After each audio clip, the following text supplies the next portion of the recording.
ستذكر لنا بالوثائق ولادة يعني أو الحديث عن ولادة المهدي. تفضل. قصة ولادة المهدي غريبة، ولكن القابلة التي كانت موجودة عند ولادته جميع روايات الإمامية الشيعة الإمامية تركز على موضوع أن التي كانت حاضرة عند ولادته هي حكيمة عمة الإمام الحسن. وبعدين مفاجأة غريبة جدا، بحثت في محمد الجواد، الإمام محمد الجواد، هل أجد أن من بناته بنت تسمى حكيمة؟ لم أجد. إذن هذه حكيمة أسطورة مخترعة. ولهذا هذا كتاب الإرشاد للمفيد لما يذكر محمد الجواد. طب ناخد بس المجلد يعني هذا الإرشاد للمفيد هو مجلد واحد. نهدى شيخنا عشان بس إخواننا الشيعة يراجعوا معنا هذه الكتب والمطبعة، يعني هو الآن على الشاشة مؤسسة التاريخ العربي، كتاب الإرشاد للمفيد. تمام. طيب. لما ذكر ترجمة أبي جعفر الذي محمد الجواد الذي تعتبر حكيمة بنته، قال: وكان منعوتا بالمنتجب والمرتضى وخلف بعده من الولد عليا ابنه الإمام من بعده وموسى وفاطمة وأمام ابنتيه ولم يخلف ذكرا غير من سميناه. أين حكيمة؟ ذكرا. لحظة، لم يذكر حكيمة في البنات. فاطمة ذكرا لم يخلف البنات. لحظة ذكر البنات. طيب لحظة شو. فاطمة ابنتيه ولم يخلف ذكرا غير من سميناه. طيب جميل. هذا الإرشاد المفيد. هذا دلتنا بإيه؟ لا يوجد له ذكرا غير من ذكرنا، يعني هو أحصى الذكور وما أحصاش الأناث. طيب هذا كتاب الأنوار النعمانية لنعمة الله الجزائري. هذا المجلد رقم 1. الأنوار النعمانية لنعمة الله الجزائري. ذكر ترجمته وأما الإمام علي الرضا، ثم قالوا أما أبو جعفر محمد بن علي الرضا.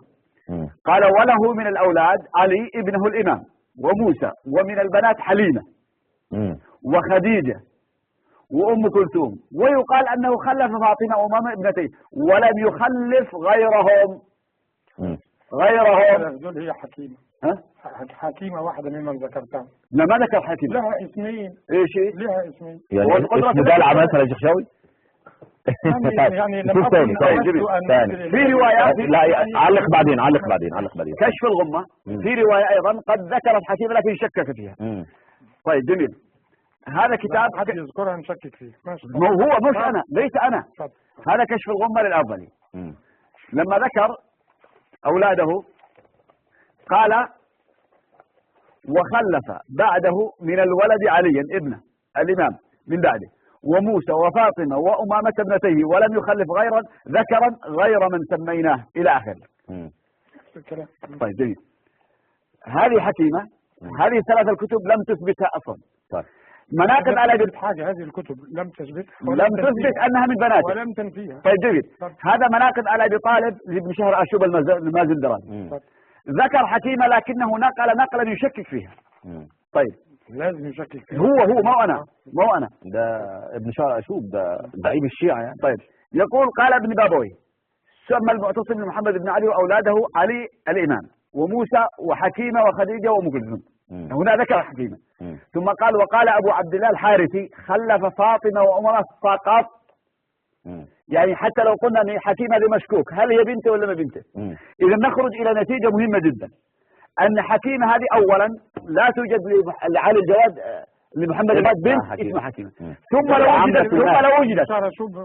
ثم لو وجدت فهو مشكوك فيها. واحد يثبت واحد ينفي. طيب نفترض أنها موجودة حكيمة، فهذا الشيخ. الكتب دي كلها يا راجل عشان حكيمة هذه هي مصدر الإمام المهدي الذي إذا سقطت حكيمة سقط المهدي. تمام. لأنه ما في أحد أثبت الولادة إلا حكيمة. هذا مشرعة بحار الأنوار للشيخ محمد آصف محسن. المجلد الثاني يقول عن حكيمة هو خالص. هو بيثبت شيء مهم، وانت ما عرفتش تثبت ولادة المهدي فهو بيثبت لك انه لم يولد. يقول يا شيخنا يقول عن حكيمة، يقول: وحكيمة رحمها الله أيضا لم توثق، فهذه الروايات غير معتبرة لا ينبغي الاعتماد عليها. حكيمة حتى لو كانت موجودة هي غير ثقة مجهولة. فكيف تروي؟ بحار الأنوار مش كده؟ ما شرعت بحار الأنوار. ما شرعت بحار الأنوار. محمد آصف محسن. نعيد مرة ثانية.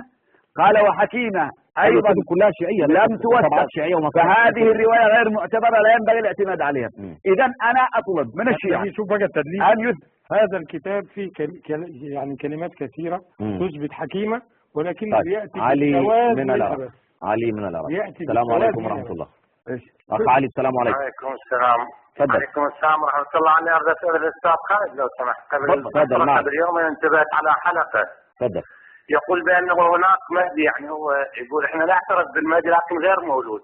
كيف؟ ممكن اتناظر وياك شوي الان على التلفزيون؟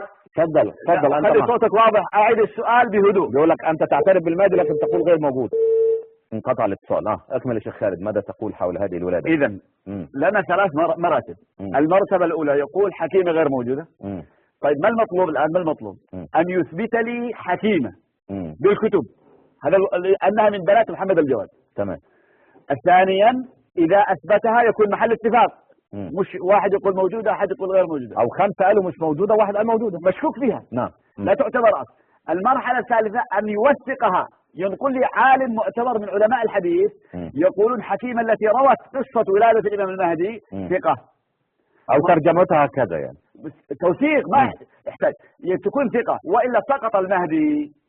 التي اخبرت بولادته مرأة مجهولة. تبنون مذهبكم على مرأة مجهولة وتعبدها وتقدسها. من الذي صنعها؟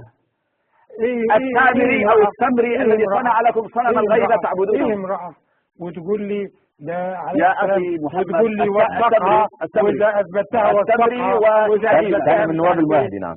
السمري اثبت الغيبة وحكيمة اثبتت الولادة، هما شخصان مجهولان. ليه ما هموش السمري مجهول اثبت الغيبة وحكيمة اثبتت